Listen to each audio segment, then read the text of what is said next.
Here's something special for you this week. A look at the major astrological energy trends for 2025. Welcome to Evolving Humans, the podcast for awakening souls. I'm your host, Julia Marie. Settle in and get ready for another spirited conversation.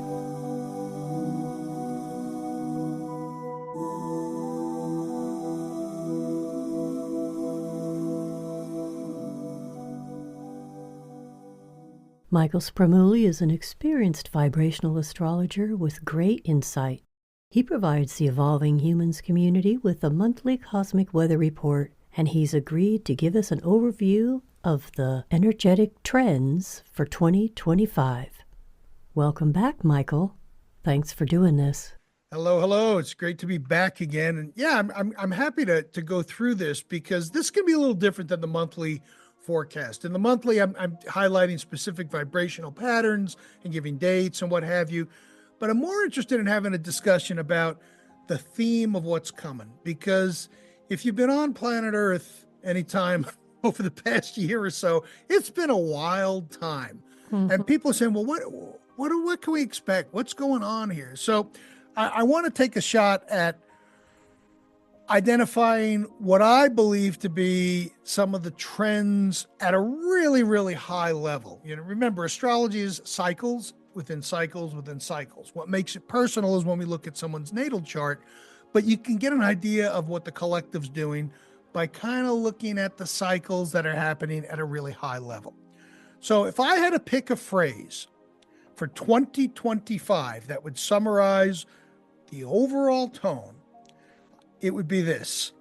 The theme for the year, I'm claiming as by the people, for the people. And what does that mean? Well, I'll tell you that in a moment. But before we do that, I've got to give you a little insight as to what got us to this point.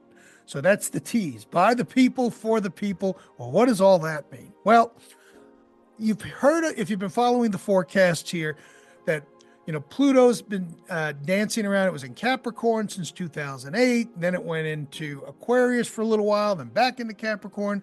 Well, in November of this year, 24.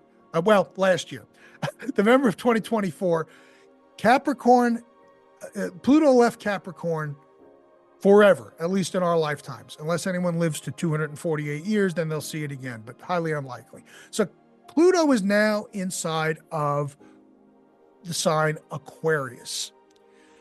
And it's just starting to get a foothold in there. It's like 1 degree, I think, inside the sign. And that's an 18-year cycle. So this is one of those slow-moving cycles. And it takes a while for it to rev up and peak. But it starts to have some interesting impact on things. And what I did was I pulled some dates from when Pluto entered into Aquarius the last time, which was in 1778.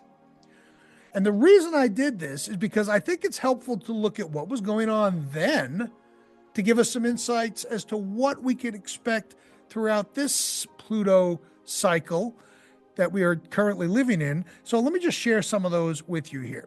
So Pluto last entered Aquarius on March 23rd, 1778, and stayed there until March 8th, 1798. It had a little brief retrograde into Capricorn, but for the most part, it was in Aquarius for that period of time. That 20-year time span was revolutionary. All sorts of change and transformation happened across the globe. And I've pulled some historical examples because the best way to look at astrology at the collective level is to go back and see what was happening when certain things were in particular aspects with each other. So here we go. Political revolutions and reforms. Well, isn't that interesting? The Revolutionary War occurred from 1775 to 1783. By 1778, the war was in full swing. The Treaty of Alliance between the United States and France was signed, bringing France into the war on the side of the American colonies. This was a turning point in the revolution. All right, that's one thing. The U.S. Constitution was ratified in 1788, laying the groundwork for the federal government and the democratic systems. Globally, we had the French Revolution happen from 1789 to 1799. It began in 1789, marking the fall of the monarchy and the rise of the radical political change that occurred, including the Declaration of Rights of Man and of the citizen. We had the Haitian Revolution happen between 1791 and 1804. The Haitian Revolution began during Pluto and Aquarius, was the first successful slave revolt leading to the independence of Haiti in 1804. Well, that's some pretty interesting stuff on the political side.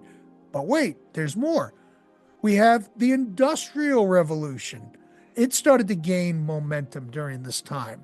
And this era saw significant advancements in technology and mechanization, particularly in Britain. Innovations like the steam engine and mechanized spinning, the spinning jenny, those were all pivotal in moving things forward. Scientific advances. The discovery of Uranus happened in 1781. We didn't know it existed until that point. Astronomer William Herschel discovered Uranus, and it expanded humanity's understanding of the solar system, a very fitting event for the Aquarian times of innovation and progress.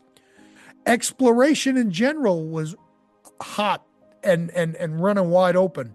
The late 18th century was marked by significant voyages of discovery, including James Cook's third voyage in 1776 to 79 and exploration of the Pacific. There were social and cultural shifts that were happening.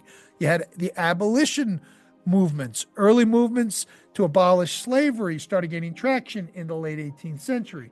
Britain passed the abolition of the state Slave Trade Act in 1807. That happened right after Pluto left Aquarius. Women's rights, and you have Mary Wollstonecraft, sorry about that, a vindication of the rights of women that was put out in 1792 and laid the foundation for women's equality and education.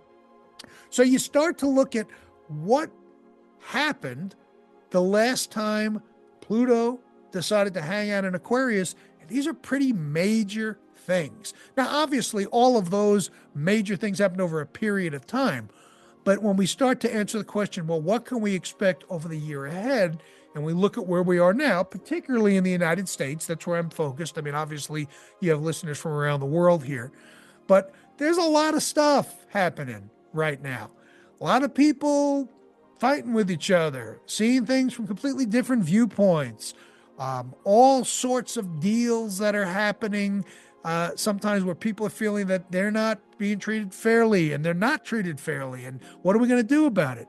So at a very, very high level, I think this year is going to kick off the whole idea of everyone now being able to at least get some seat at the table, because Pluto's job is to unearth hidden information and demolish the old structures. It did that in Capricorn.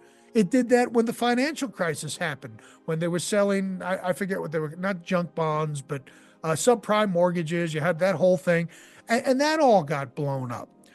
Pluto is still Pluto. Pluto does its thing. It's compulsive. It's intense. It unearths information. It could be a little overbearing or domineering, but it's doing it in a different sign where there's different energy, i.e. Aquarian energy. So it's amping up the whole idea of Aquarius being the equalizer. Here are some major themes for Pluto and Aquarius, and then we're going to get into some of the specifics as far as examples of how this stuff is already starting, I think, to take hold. Before you move on, sure. Is it fair to say that the United States, based on its birth date, is pretty much an Aquarian country? Well, that's a whole separate conversation, because you have to look at when the United States was formed. Now, everyone goes to the Declaration of Independence or what have you, but there have been astrologers who are much more skilled in doing that. That's referred to as mundane astrology. And it doesn't mean mundane as in boring. It's, looking at big collective trends. And I certainly do some of that, but the bulk of my work is spent with one-on-one clients. There's some question as to when the birth date of the United States was, because it didn't just happen on 1776. Yeah. It's when did we start getting together and figuring out, well, we're going to do this, and then we got to get people together, and who's going to sign the declaration. So loosely I'll say yes, but don't hold me to that. Well, it just makes sense to me. There is certainly that flavor, because look at, we're here because we left, Britain. Yes, and it's time to. Exactly. So yeah, there's certainly some flavoring to that as far as being, breaking out of the norm, expanding, Aquarius, developing ideas, being part of that network, because in the old days, it's like, welcome to America, the land of opportunity. And, that was true for a good long time. Things have shifted a little bit. So now maybe one of the lessons, Mother Nature does not give up her secrets easily. So as astrologers, we get little glimpses into things. Maybe Mother Nature is saying, all right, y'all need to be reset a little bit, and we're going to go back into Aquarius. Pluto's going to light it up, and, old things are going to get blown out of the water that no longer work, and we're going to see if we can get back to basics, maybe when this country was founded. That's an interesting way of looking at it, because that ties right into what I was going to say here. The overall themes of Pluto and Aquarius are revolution and reform. And I'm going to give you some examples of those in a moment. So it's often the overthrowing of traditional power structures. Now, I'm not anticipating, some military revolution or anything that extreme. Although, I'm not taking anything off the table, but I don't think it's going to get to that point. But I think it's going to be more related to the idea of only a select few having power. That's probably going to have some changes to it. And how we're going to get there, I have no idea. But it's as opposed to a handful of people calling the shots, there's probably going to be some dissatisfaction with that system. And we've started to see little glimpses of that recently, where things need to get rebuilt because other people's opinions, their takes on things, their input needs to be factored in. Another major theme of Pluto and Aquarius is advancements in science, technology, and social ideologies. All right, so this is a biggie, and we're already in this. If you look at when AI got started, which was about 2.5 years ago, right around December, because I was an early adopter. As soon as I started using it, I said, oh boy, this is really good, but it's going to change everything. I predict, for lack of a better term, over the next 12 months, we are going to see rapid advances, almost to the point where it might be a little scary. They're already talking about now, some of these AI models have, quote, broken out of their box, so to speak. They've learned how to do things on their own. The machines are coming, all the sci-fi movies say. I don't know if we're quite at that level of extreme yet, but I would expect 2025 to be a year filled with all sorts of breakthroughs in science and technology. And the AI is just every day it's something new. And that's the tip of the spear. I was having a conversation with someone recently about how it's going to be interesting to see how radiologists have a job or not in the next 20 years. And I'm not talking about the interventional radiologists who do procedures, but there's no doubt about it. Once AI gets trained, it can spot abnormalities in images a lot more quickly and a lot more accurately than any human. There's just, and I'm not discrediting radiologists. You certainly need them, and they're the ones who've done all the work all these years. But it's going to be a different ballgame because that's very discreet. It's not like doing therapy or things where you have to have necessarily that human touch. If you are unfortunate enough to need a radiologist because of a broken bone or exploratory things to read images of any type, we all have those little mishaps. Oftentimes you never see the radiologist. they're someplace in Australia at night reading the film, writing a report, and sending it back to the doc over here.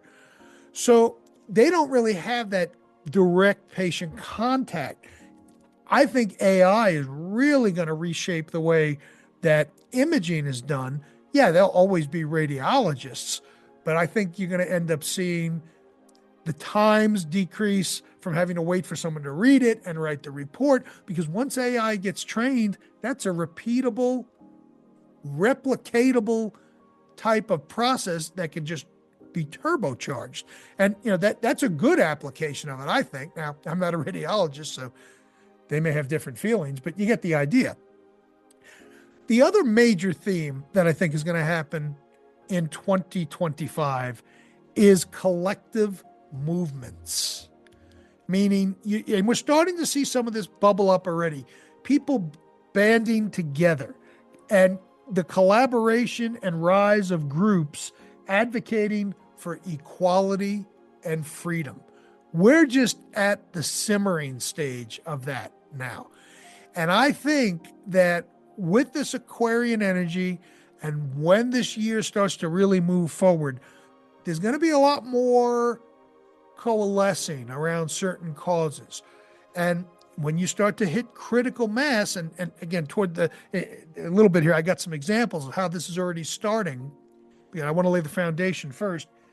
It's not that far-fetched to think that some major, major changes can end up unfolding. Now, I don't want to be all sweetness and sunshine here. Some of those changes may not be too good.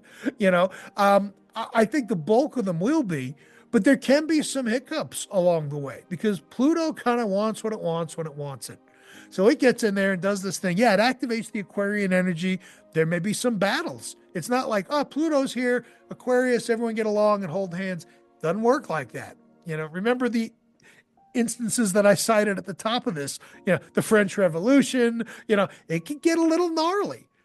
I'm not preaching doom and gloom, but at the same point, we just need to be realistic.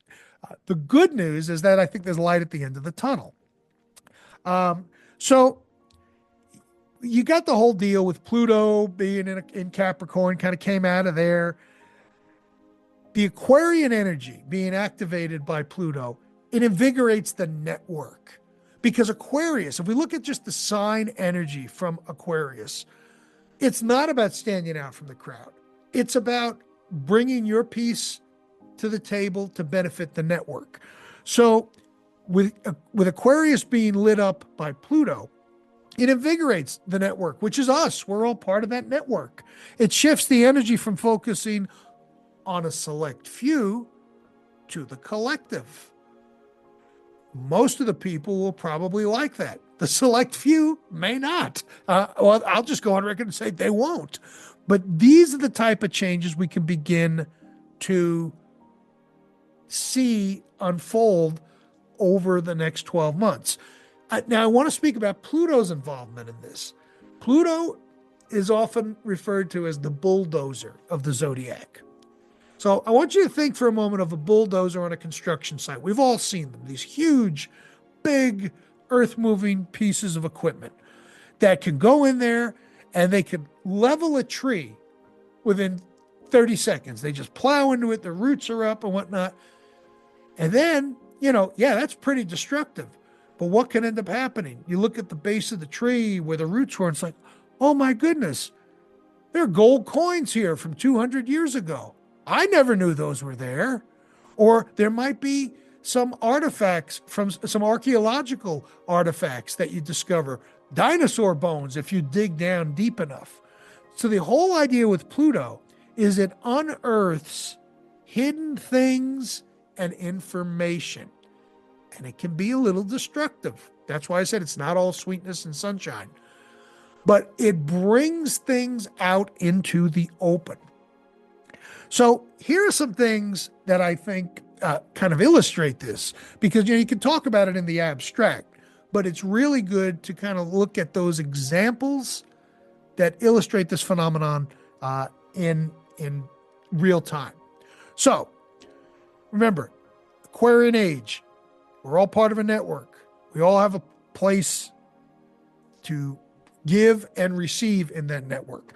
One of the places that you're seeing this happen right now, and they're in a big panic about it, is legacy media outlets. I'm talking about your major television networks. They are scrambling in boardrooms to figure out, how do we get more people to watch us? Well, why is that happening? Because people now, and myself included, primarily get their news from social media as opposed to legacy media. Now, there's a caveat here. I want to get very clear on this. You can't just take anyone's word on what comes up on your feed and say, oh, yeah, that's the news. There are people who I've been following on social media who basically are independent news journalists. They don't work for a major outlet. Maybe 2 or 3 people who get together and report on stuff, but their stuff is accurate. It has been on point. And, I've kind of vetted them. It's like, they had some interesting thoughts. I'll follow them for a while. And it turns out these folks end up bringing things to light 2 to 3 days before the major networks. That's a major change. That's the power to the people. No longer do you need to rely on 3 television networks if you find the right resources. And I can't stress that enough. You can't just follow everybody blindly. You got to do some due diligence. But when you start to see people and they're reporting on things ahead of the curve before these mega outlets report it, that kind of catches my attention.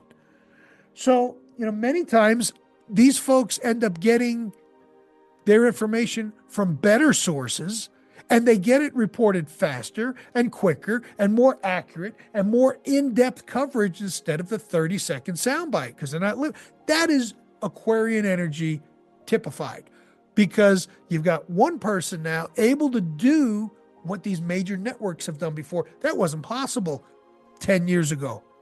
Probably wasn't possible 5 years ago, but it is now due to the Aquarian development of technology and information and what have you. So we're seeing a lot of people get their news from untraditional outlets. That's an example of Aquarian energy. Now remember, Pluto unearths hidden information, gives us access to things that we didn't have before. There was a story I was watching recently related to law enforcement body cam videos. In this day and age now, I don't have stats for you, but I know it is now far more common for law enforcement to have body cam video than not. That wasn't the case 10 years ago. Good luck knowing what would go on any type of an arrest call. It was the officer's word against your word. And I'm not talking ill about anybody here. I'm just I want everyone to keep their emotions in check. But now, as its citizens, we have the ability to go and request the body cam video through FOIA request, Freedom of Information Act. I mean, that's mind-blowing to me. When I was a kid, that was just like, that was Star Trek stuff. I mean, like, you can get a video of what happened during that arrest by filling out a form online. Yeah, we can do that now. So now, remember, going back to the main theme, power to the people. Mm-hmm. We now are able to see what's going and see things and get information that we didn't have access to. It's sort of like, in a way, a little bit related to vibrational astrology. At its core, vibrational astrology is defined as information coming from a higher dimensional space that we don't quite understand. And VA gives us some little peeks through the crack of the door to kind of figure out what's going on. That's very similar to, if you told people in the 1980s, someday you're going to be able to request body cam footage, hey, they'll say you're out of your mind. Well, here we are. All right. Now, something else that is, it's been around for 2 years. I want to dive back into the AI for a second here. I think over the next year, you're going to see such a democratization of access to information on all subject matters. I mean, we've got it now. The problem is the beast is a little too big for people to navigate. Which AI do I use? There's 30 of them. Do I use this for that or this? I think you're going to start to see things become a lot more streamlined, because think about this for a second. You have access to information on any subject you want at your fingertips right now. And I mean good information. I'm not talking about a Google search that reveals, Joe Bob's blog from the middle of nowhere who just has an opinion. No. I'm talking about being able to access scientific information, journals, refereed journals, research studies. AI is giving that to everyone. AI is not giving people the ability to code, which, if you don't know what that is, that's writing software. And guess what? I'm proof of that. I'm not a coder, but I actually tried something. When I do my daily forecast, I always have this thing in there called the twist. The twist is when I generate a zodiac sign at random and then give a little extra information on how the energy pattern impacts that sign. So if you're a sun, moon, or rising, and the sign that I'm speaking about is connected to you, I explain how the energy gets modified. And I needed a little program that generated a zodiac sign. Put all 12 of them in there, hit a button, generate the sign, and then not put it back into the hopper until all 12 were done. And then I repeat the process. You're with me, right? It's just a random zodiac sign generator. Okay. And I said, let me try something. And never in my life, my brain does not work like that of a coder. It just doesn't.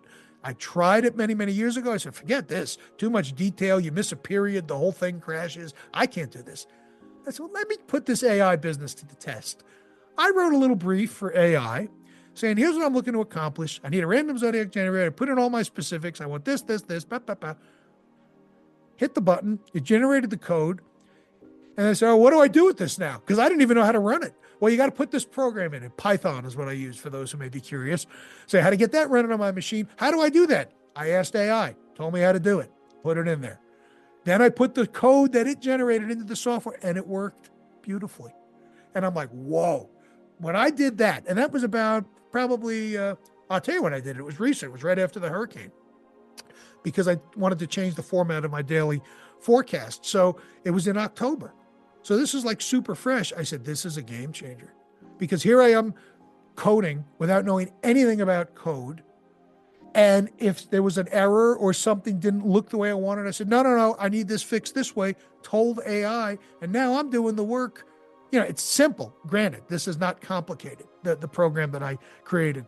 But that whole concept, that kind of knocked me over with a feather. It's like, we're into some really, really exciting times. Yes, maybe a little scary because it's moving really, really fast. But now we all have the ability to code. Let's say you're not into coding. How about this? Again, the democratization and everyone gets a seat at the table. I keep reinforcing these trends. Let's say you go to your doctor and he or she runs labs on you. And, they've got to squeeze everything in a 4-minute visit. So they don't have a chance to go over everything. You could then take your labs and take a picture of them, actually. You don't even have to hand type them in. Upload that photo into AI and say, hey, give me an interpretation of these labs based on current values and standards. Let me know if there's anything that I need to pursue with my doctor. And guess what? You're going to get a more detailed explanation than your doctor will have time to provide you with. And I'm not suggesting that AI replaces your doctor. I'm saying that this helps give you a leg up on what you need to focus on. So when you have your 4-minute consult, you could say, hey, this value's high. Do we need to worry about that? Or what about this or that or whatnot? In the old days, you go to the doctor. Now it's like you have a more active role in your own medical care if you choose to exercise it due to the progress of AI, which again goes back to this whole Aquarius energy vibe. As I mentioned, you get an often more detailed interpretation than you get from your provider. And this information was once held secret. For years, I remember you would never even get access to your own labs at a doctor's office. They held them in the chart. And then there came a point, it might have been the early 90s, where they started, if you wanted them, you get a copy to take with you. Now you got a portal you can log in and get your stuff. That didn't exist until That's recently. True. Yeah. And before that, it was a nightmare to get your labs. Now you get your labs, and then you can run detailed analysis through AI. Speaking of healthcare, I debated whether or not to include this. I figured I'd put it in here. If you live in the United States, you're familiar with the tragedy of the CEO of United Healthcare. It was a murder. It was tragic, and I certainly do not condone that. I want to make that crystal clear. But that obviously has sparked a lot of conversation. And there's a lot of people saying a lot of things. And healthcare, specifically insurance companies, are now getting pushback at a high volume and velocity from people. Now, you see, remember when I said before, Pluto can be a little messy? Mm-hmm. That's a little messy. No one should be murdered over health. I mean, you may disagree with the person and they may be very well wrong, but that's an extreme actor. But now what has happened is that has kind of uncorked this idea of people rising up. And you can see this happening in real time. That happened several weeks ago, 3 weeks ago, I don't remember how long. Right around that time, Blue Cross and Blue Shield, I remember this, of Missouri, and I might have been New York, don't quote me on the last one.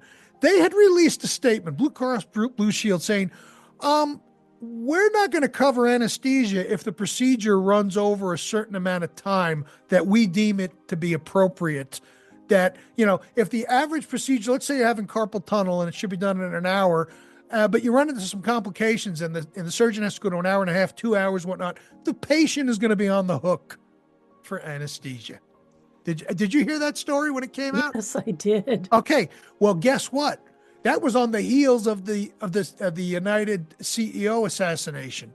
It took about 3 days of public outcry, and Blue Cross conveniently reversed their decision. Oh, well, that was misinterpreted. Yeah, okay. Well, whether it was or wasn't, not for me to say. But the point is, the collective energy of people saying, you gotta be kidding me, man, had an impact on them reversing their decision, which I think is pretty. When I saw that, I said, oh, that's Aquarius stuff in action, because the voice of you and me and this one and that one, had an impact on these organizations where otherwise, it's kind of hard to break through. The anesthesia reversal was an example of the collective power that we have as being part of that network. No one person was going to go up there and say, I need you to drop this. Not going to happen. But when they get millions and millions of people hitting them with backlash, now people have a voice collectively. And the final thing I want to touch on here related to, I think, what we can expect to see, and then I'll be happy to answer any questions you've got in 2025, is I see this everywhere, especially a lot here in Asheville post-storm. For those who don't know, it went through Hurricane Helene, and the devastation is going to take years to recover from. But people everywhere, online, offline, you see them talking more and more about building and creating communities. That has gone away over the past 10, 15, 20 years. Everyone gets siloed with their phones and what have you. And I'm not knocking technology. I use it every day. And I'm a big fan of technology. But communities have dwindled. We don't have the communities that you once had in the 70s, 80s, and part of the 90s. Then that started to erode. But I expect to see a resurgence of community of all types. Your local community, support communities for different things that you might have an affinity toward, whether it's gardening or puzzling or gaming or whatever the case is.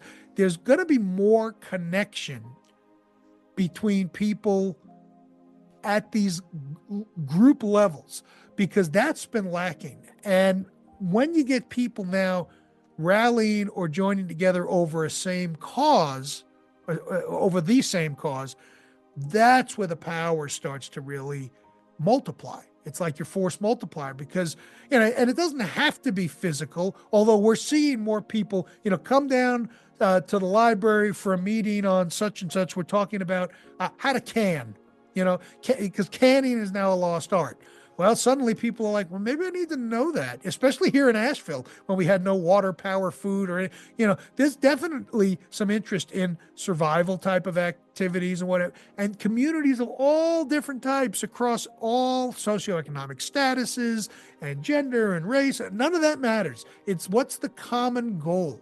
So I expect to be witness to a large influx of increased communities where people can rely on each other and contribute as that node of the network and also benefit of the node of the network, which is what Aquarius is really all about. And that kind of brings us back to where we started, which is 2025, in my opinion, I think is going to be a year of by the people, for the people. Gone are the days where things are just handed to the world and you have to accept it. No, not everyone's going to get their way. Yes, some people are always going to be unhappy and dissatisfied, but we're speaking at a high level here. I expect the pendulum to swing in that direction over time, and get a really good head start starting. And well, we're already seeing it. It's already starting because Pluto's been in Aquarius. So, these type of activities where people are able to get heard and not feel so frustrated, I expect those to increase, and hopefully they will end up creating a positive change. The thing you got to realize is there's a good and a bad side. There are some communities that may gain some traction that might not have the world's interest at heart. It cuts both ways. But the idea is connect with people who are part of your world, who are there to support other people, and that's where the real change comes from. All right, I've been rambling here for ages, so let me take a breath and see what specific questions you have, if any, about what 2025's energy has in store for us. Well, I kind of felt like we're at the leading edge of a major sea change, frankly, Yeah. and that really it is the leading edge of the people, the collective voice realizing, okay, I can clear my throat. Yeah. And I feel like that's the stage we're in right now, is the throat clearing stage. Yeah, you're right. And the way that we can kind of tell is, remember, Pluto can be up to an 18-year cycle. So you look to see where it is in the sign. It's at like 1 degree. Signs have 30 degrees. 12 signs, 30 degrees each, gives you 360 of the zodiac. So we're just getting started. I can't even begin to think what we're going to see 10 years from now. And if we're getting started this fast and this intensely, it's going to be a wild ride, but I think the ultimate destination is going to be worth it. That I would agree with. I've always had this overarching feeling that this period that we're coming into, literally, fasten your seatbelts. Yeah. It's going to be a bumpy ride. But where we're headed, I feel like the ride's going to be worth it. So Yeah. we just need to remember that, band together Yes. with people we love, know, and trust, and move as units as opposed to individual voices. And that is a beautiful way to kind of pull this all together. This is not the time to go it alone. What's the old phrase? If you want to go fast, go alone. If you want to go far, go with a team or Yep. go together. This is the time to lean on each other. Because if you try to go it alone, you're going to get stomped out by the collective.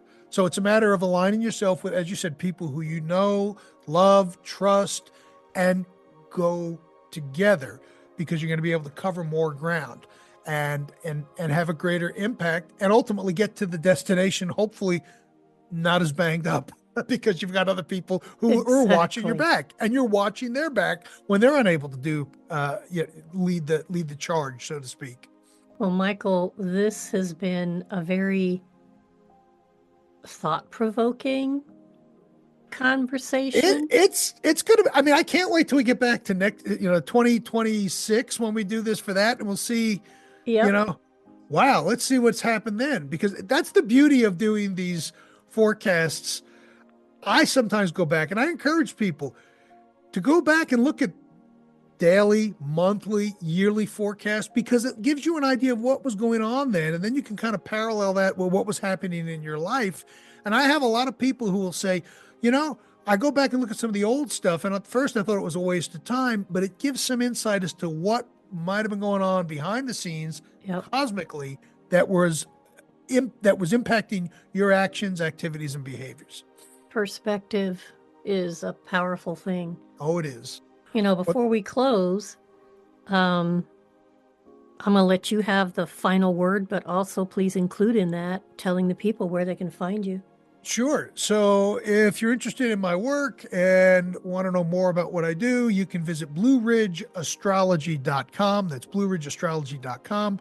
I do provide one-on-one consultations as well as astrological reports. And you can get free daily forecasts based on the energy of the day on all the social media networks under the moniker Blue Ridge Astrology.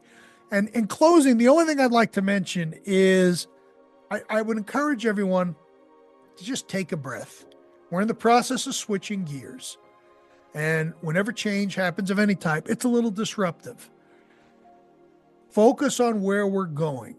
And you're already starting to see signs of how that plays out. Some people have told me, I had a client the other day say they feel like they're running toward the cliff and they're not able to stop before they get there. This switch with Pluto into Aquarius, I help supply the brakes in those types of situations. So hang in there, connect with your community, contribute where you can, and then be supported by others when you can't.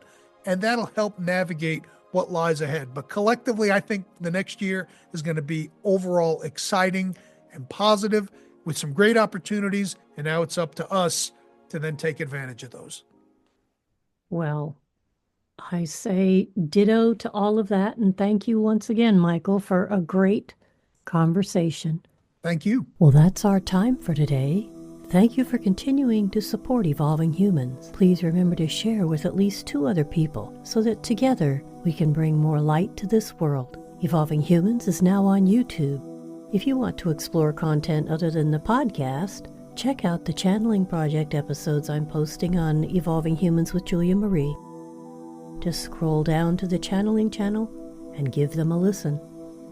And look for the Aquarian Age transmissions from the Eternal Voice, starting January 2025. And while you're there, go ahead and click subscribe so you don't miss any of the new content posted there. It's all to support your evolving journey.